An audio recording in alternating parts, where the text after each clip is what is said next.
Mabuhay sir, mabuhay everyone. So let me discuss you the 9 municipalities and their famous attraction here in Siargao Island. First is Dapa.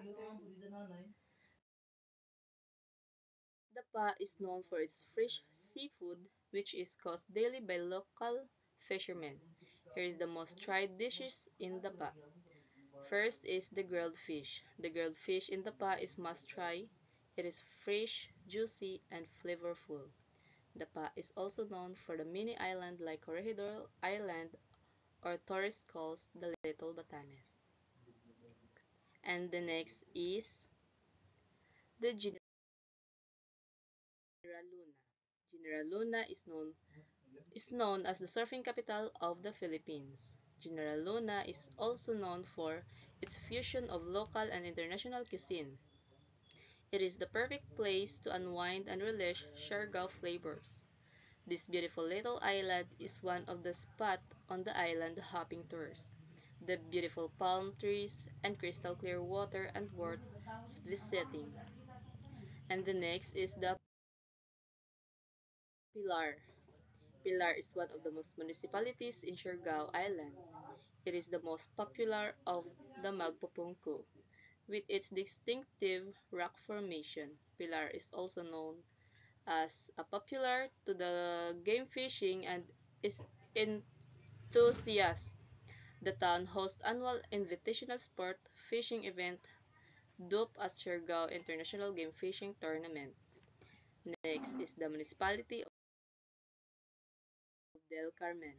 Del Carmen is one of the most visited places in Siargao, providing of its impressive beauty and natural scenery that composed of the vast mangrove trees. Del Carmen also is Sugba Lagoon is one of the most visited scenic view amidst its green coated water reflected from nature. Next is the municipality of Santa Monica. Santa Monica, it is a stunning natural attraction, including the Danjug Cave, Taktak Falls, Alegria White Sand Beach.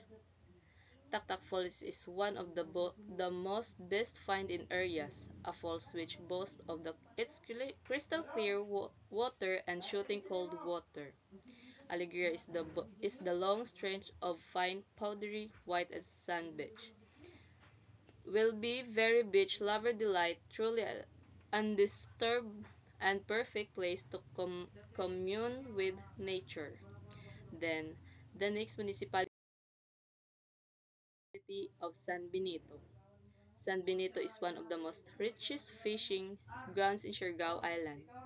Fishing ranks second in terms of source of income of the people. Pagbasayan Island is one of the most destination in San Benito. Kangkangon also is a destination in San Benito. Next is the municipality of San Isidro. Pacifico Beach, Siargao is cruisy surf town with the white sand beaches, tropical palm trees, and world-class surf breaks on the northeastern tip of Siargao. Pacifico Beach is one of the barangay in San Isidro. Trogon Perch is located in San Isidro, 100 meters from Pacifico. Trogons provide accommodation with an outdoor swimming pool, 3 private parking. Next is the municipality of Burgos. Burgos is known for its beautiful beaches, stunning rock formation, and rich marine life. Little Hawaii isn't really a tourist spot but an epic landscape and will make for a great adventure. While in North Siargao, Little Hawaii is the next to the charming coastal village of Burgos. Little Hawaii also is located in Barangay Bitaog, Burgos. Next is the municipality of